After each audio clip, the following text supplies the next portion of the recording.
दोस्तों, क्या आप भी दूसरे के मन की बात को जानना चाहते हैं? या कोई इंसान हमारे बारे में क्या सोच रहा है? क्या इन सभी बातों को जान लेना संभव है? तो इसका उत्तर है हाँ, संभव है।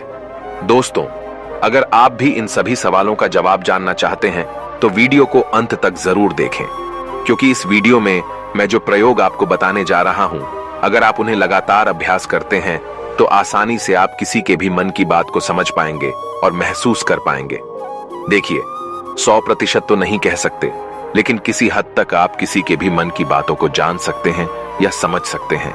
वैसे ये सब प्रयोग आपको कोई बताएगा नहीं, क्योंकि बहुत सारे एस्ट्रोलॉजर जो ज्योतिषी हैं, वो यही सारे प्रयोग करके आपके मनोभावों को जान लेते हैं। आप जैसे ही उनके पास जाते हैं, वो पहले ही आपके मनोभावों को पढ़ना शुरू कर देते हैं। आप अपने बारे में उन्हें थोड़ा बताते हैं और वो आपको आपके ही बारे में बहुत कुछ बता देते हैं, तो आपको लगने लगता है कि ये ज्योतिषी तो बहुत चमत्कारी है। इन्हें हमारे भूतकाल के बारे में, हमारे भविष्य के बारे में सब कुछ पता है। पर यह वास्तविकता नहीं है और ये कोई चमत्कार भी नहीं है। ये सिर्फ अभ्यास की बात है जो उन्होंने किया है, और उसी से ही वो आपके मन की बातों को आसानी से जान लेते हैं। अब वो तो आपको ये सारी बातें नहीं बता सकते, क्योंकि उनका बिजनेस इसी से ही चलता है। तो आइए अब हम शुरू करते हैं कि इसको किया कैसे जाता है। सबसे पहली बात है कि अगर आप किसी के मन की बात को जानना चाहते हैं तो उसके लिए आपके मन का शांत होना बहुत जरूरी है।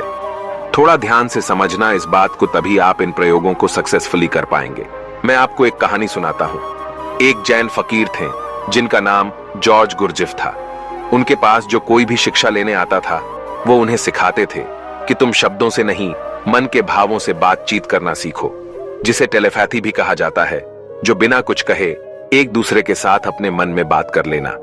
कई बार आप लोगों ने महसूस किया होगा कि आप किसी के बारे में सोचते हैं और वो इंसान आपके सामने आ जाता है या उसका फोन आ जाता है। कहीं ना कहीं आपके मन की बातें उस तक पहुंच जाती हैं और उसके मन की बात आप तक पहुंच जाती है।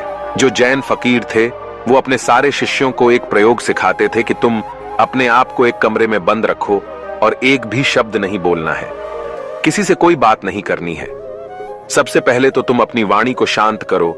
जब तुम्हारी वाणी शांत होगी, तभी तुम्हारा मन शांत होगा। हमारी वाणी हमारे विचारों को शब्द देती है, आवाज देती है। पहले वाणी में शांति आएगी, फिर विचारों में शांति आएगी। फिर जब धीरे धीरे उन शिष्यों का मन प्रयोगों के द्वारा शांत होने लगता था, तो गुरजिफ क्या करते थे? अपने मन में एक शब्द बोलते थे, जैसे कि गुलाब का फूल, और जब तक वो शब्द उन शिष्यों को सुनाई नहीं देता था, तब तक वो उन शिष्यों से इसी प्रयोग को लगातार करवाते रहते थे। वो एक ही कोई शब्द अपने मन से बोलते रहते थे और उस शब्द को धीरे धीरे वो सारे शिष्य आसानी से सुन लेते थे, बिना मुंह से कुछ भी बोले। आप कहोगे ये सब बकवास बातें हैं। ये बिल्कुल भी बकवास बातें नहीं, ये प्रूव्ड प्रैक्टिकल बातें हैं। बहुत लोगों ने इस पे प्रयोग किए हैं। आपने कभी देखा होगा, जो मनोवैज्ञानिक होते हैं, वो बहुत से लोगों के चेहरे के हाव भाव को देखकर, उनकी बातों को सुनकर उनके मन की बात जान लेते हैं। तभी मनोवैज्ञानिक लोगों के सामने सब लोग अपने दिल की हर बात खोल कर रख देते हैं। उन्हें लगता है कि इन्हें हमारे बारे में सब कुछ समझ में आता है। ये तो हमारे मन की बातें पढ़ लेते हैं। जो लोग मनोवैज्ञानिकों के पास जाते हैं, उन्हें लगता है कि इस मनोवैज्ञानिक के पास तो कोई चमत्कारी शक्ति है। सच कहूं, उनके पास कोई चमत्कारी शक्ति नहीं।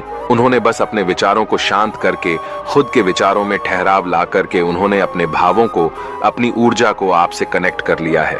इसलिए जो भी आपके हाव भाव हैं, उसकी ऊर्जा को वो मनोवैज्ञानिक महसूस कर पाता है। सीधा सरल सा सूत्र है कि जब तक आप बोलते रहते हैं, सामने वाले सुनते रहते हैं। आप बोलना बंद करते हैं, तभी सामने वाला जो बोल रहा है वो आप सुन पाते हैं। यदि आप दोनों ही लगातार बोलते रहेंगे तो किसी को कुछ समझ में नहीं आएगा। ठीक इसी तरह यदि आपका मन चुप है, तभी आप किसी दूसरे का मन सुन सकते हैं। मन के चुप होने का मतलब है कि आप विचार और कल्पनाओं से बाहर निकलकर पूर्णतः शांत हो जाए। इसे ही चित्त का शांत होना कहते हैं। कहते हैं, लोगों के मन में तो दुनिया भर का शोर मचा हुआ है, वह आपको कैसे नहीं सुनाई देगा। लेकिन इसके लिए आपको एक बात बता दूं, जिन लोगों का मन बहुत चंचल रहता है, बहुत दौड़ता रहता है, ऐसे लोग अपने ही मन की बातों को ठीक से नहीं समझ पाते, तो किसी और की मन की बात को क्या समझ पाएंगे। मैंने एक कहानी सुनी। एक फकीर थे, वो अपने एक शिष्य के साथ रोज सुबह में वॉक करने जाते थे। एक दिन जो उनका शिष्य था, उसने अपने मित्र को भी साथ लेकर आया। तो मॉर्निंग वॉक के टाइम पे उनका शिष्य और उसका मित्र भी साथ साथ चलने लगा। वो काफी देर तक ऐसे ही पैदल चलते रहे। किसी ने कोई आवाज नहीं की। जो उनके शिष्य का मित्र था वह बड़ा हैरान हो रहा था कि ये लोग कुछ बोलते क्यों नहीं, इतनी देर से चुप क्यों है। उसने सोचा मैं ही बात शुरू करता हूं, और काफी समय गुजरने के बाद उसने सिर्फ इतना कहा कि कितनी अच्छी सुबह है, कितना अच्छा मौसम है। आज जब उस शिष्य के मित्र ने यह बात कही तो फकीर ने कहा कि कल से तुम अपने मित्र को मेरे पास बिल्कुल लेकर मत आना, क्योंकि ये बहुत शोर मचाता है। वो शिष्य बड़ा हैरान हो गया कि इसने तो सिर्फ इतना कहा कि कितनी अच्छी सुबह, मौसम कितना अच्छा है, इसमें ऐसा कौन सा शोर मचा दिया। तो फकीर ने अपने शिष्य से कहा कि मेरा मन पूर्णतः शांत हो गया है, अब जरा सी भी आवाज मुझे मालूम होती है। सुबह अच्छी है तो है, मौसम अच्छा है तो है, मैं भी देख रहा था कि मौसम अच्छा है, तुम भी देख रहे थे, तो इस बात को व्यर्थ में बताने का मतलब ही क्या हुआ। मेरे मन में ऐसी शांति भर गई है, ये व्यर्थ की बातें मुझे अब बिल्कुल अच्छी नहीं लगती, क्योंकि मैं बिना बोले ही सब कुछ सुन सकता हूं और बिना कहे सब कुछ कह सकता हूं। तो मैं शब्दों को बोलकर और सुनकर अपनी उस शक्ति को वेस्ट क्यों करूं। जब मैं बिना बोले सुन सकता हूं, बिना कहे भी कह सकता हूं, तो मुझे शब्दों की जरूरत ही नहीं है।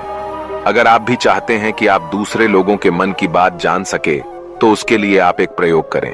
सबसे पहले आप दिन में कुछ समय निश्चित करें। इस समय से इस समय तक आप कुछ नहीं बोलेंगे, और उस समय पे आप एक आसन में बैठना सीखिए और अपने मन में गहराई से झांक कर देखिए कि वहां क्या चल रहा है। आपको कोई प्रतिक्रिया नहीं देनी, बस देखना है, और धीरे धीरे इसे देखते हुए आपका मन शांत होने लगेगा।